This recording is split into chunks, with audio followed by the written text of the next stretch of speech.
Hey buddy, it's Mike here. Today we are talking about Space Marine 2.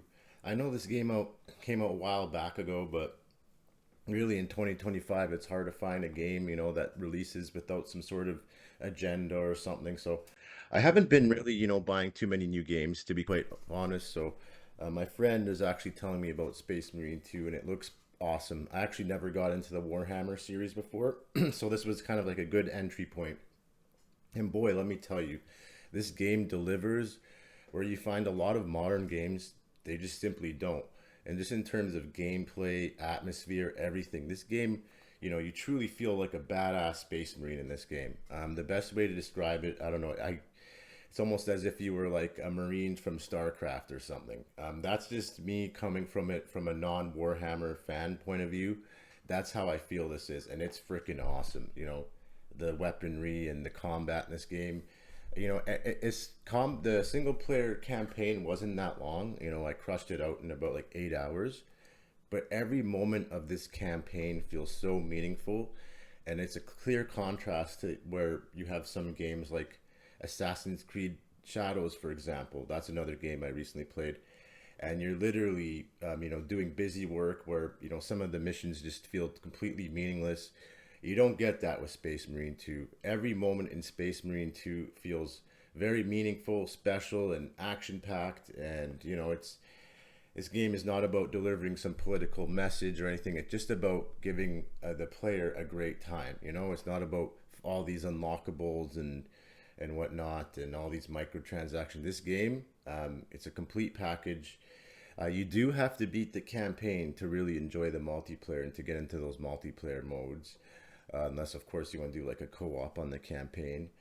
But let me tell you, the whole gameplay loop in this game is awesome. To complete these glory kills, large swarms of enemies, and let me tell you, when I say large, you would think that like these swarms are part of the background of the map or something. No, all these swarms are all actual real enemies, and there's just thousands of them. So you really get a sense of like a huge, massive battle going on when you're fighting against these things. So this game just delivers a level of action you just don't find nowadays. A lot of other games nowadays are more focused on other aspects, whether it's different areas of storyline. This is just the story is great and everything, but this just good old classic shoot 'em up style. And for old school gamer like myself, it's very pleasant to see that there's still at least one developer there that just knows how to deliver a great game without all this extra crap you find on your modern day game, right? It's very refreshing to play a game like Space Marine 2, where it's just about pleasing the player. I find, a lot of games nowadays, I don't know, to please the modern audience, they're making them like movies now, and it's just not working. Like I find a lot of there's that Forspoken game, for example, Dragon Age Veilguard. It's just continuous fails of these developers pushing out games that aren't made for gamers, right? Like these are games made for people who maybe enjoy watching movies and very long cutscenes. And not that being said, like a game can still be good with long cutscenes. It just needs to be done properly. But I find every game nowadays, everyone's trying to make like a movie out of their game, and it's just the quality that we're getting is just not there in terms of gameplay and just having a good time, right? So this game kind of captures what has been missing a lot. You don't find in these newer games. Now, in Space Marine 2, after you beat the single player, the real fun happens when you start the multiplayer side of things. And then you have Eternal War, which is your, PvP kind of thing. I really enjoy it. I'm kind of an outlier. I know there's not too many maps, but I really enjoy, the PvP side of things. But the most value you're going to get is off from the operations mode. So this is basically you go with a team, you complete objectives, and this is pretty much the best kind of game mode to play with a group of friends.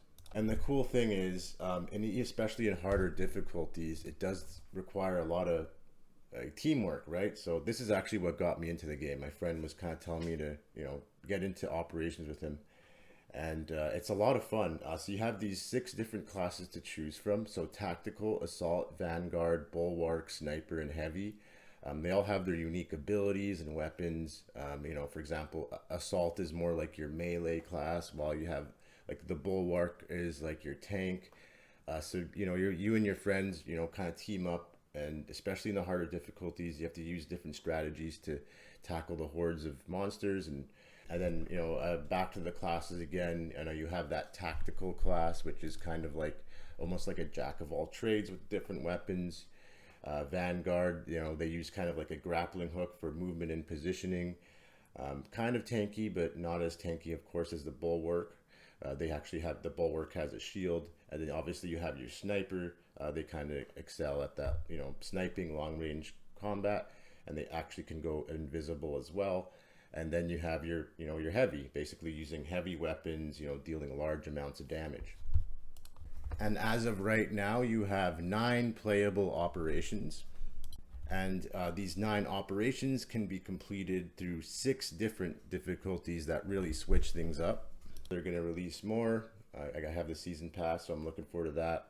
Basically, you kind of progress through these, and you kind of, you know, build your Space Marine with better gear, you know, cosmetic gear, and you know, it's a great progression loop. You know, you level up your class, I guess, to 25, and you kind of build it a certain way. And yeah, there's a lot of versatility in terms of how you can build your Space Marine. So I really like that, and it's surprising, you know, to see, you know, such a great multiplayer. It almost takes me back to, like, you know, playing Gears of War back in the day. And I know that this game is, the gameplay loop's completely different than Gears of War. It's just, that's just how my old brain thinks. Like, it's good stuff when it comes down to it. It's good shooting fun. And I'm loving this game just overall. I think the operations mode is tons of fun, and that's enough content to sink your teeth into. But on top of this, we have horde mode, which has you, unlike operations modes where you have like your, you know, quest objectives, you have horde mode, so that's has you facing off endless waves of hordes. Now I quickly want to touch up on the horde mode, you know, otherwise called siege mode. So this was a new mode they added, and I was kind of excited for it because, you know, just like Gears of War, I know this game's shooting style and everything about it would be perfect for a horde mode. And it is. So the horde mode takes place on, you know, the jungle world of Kodaku, and you face against the Chaos and Tyranid forces in pretty much endless waves.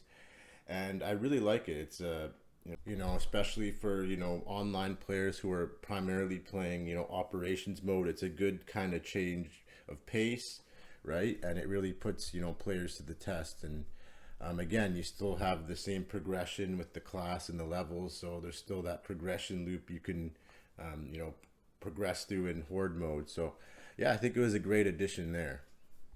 Now I want to get on the cons. This game's not perfect, of course. I think they could have spent a little bit more time with certain aspects of this game. First things first, I'm really disappointed with the length of the story. Like, the main story was, again, only 8 hours. They could have at least slapped on another 5 hours.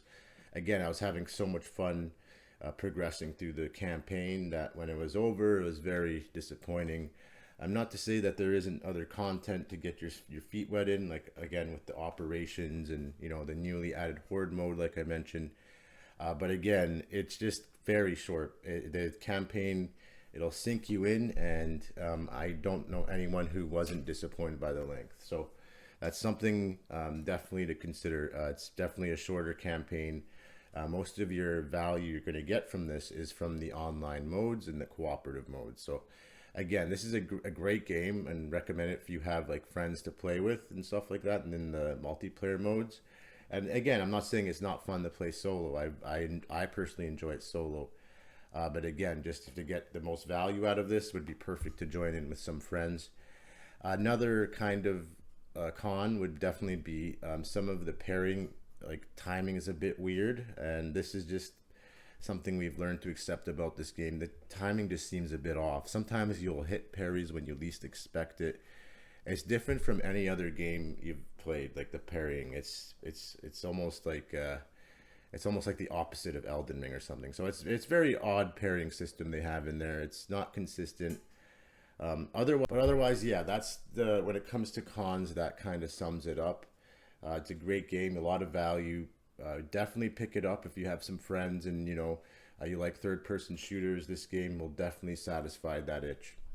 I haven't really got too involved with the horde mode myself, but I can say I just know it's going to be great, just judging from my time playing operations mode.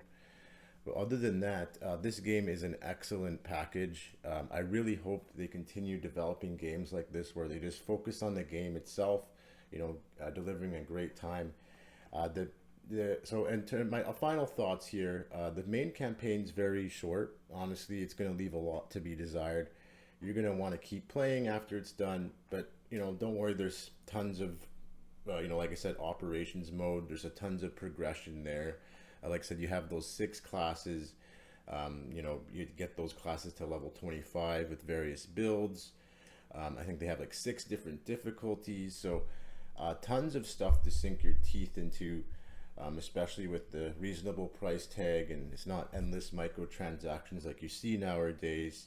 And honestly, for anyone who's new to the Warhammer series like me, I wouldn't be too worried. Like I said, I didn't know anything going into this game, and it's a pretty clear introduction. And that being said, you could probably find a video on YouTube that kind of gives you an introduction of Warhammer and what happened in the original Space Marine game. But yeah, honestly, just it's so refreshing to see a game like this. And yeah, like again, I really hope developers continue focusing on the game itself, rather than all that extra fluff. And that's what you get with this. Just an excellent, fun to play game with some friends. Even without friends, it's a great progression loop. Highly recommending Space Marine 2. And if you haven't tried it out, I think you should definitely at least try it out. Get some friends together. It's a great, good old time. Otherwise, yeah, I'm going to highly recommend Space Marine 2. I'm playing it for the PS5 right now. Performance is excellent, no issues. I am playing it on performance mode, so yeah, there's that. But I'm sure even if you play it on PC, this game will look even better. This game is just in terms of graphics and all that, it's just excellent. But it's the gameplay that really is the selling point for this one. Otherwise, yeah, if you like this review, please consider checking out my channel and subscribing, and we'll see you on the next one. Take care. Bye.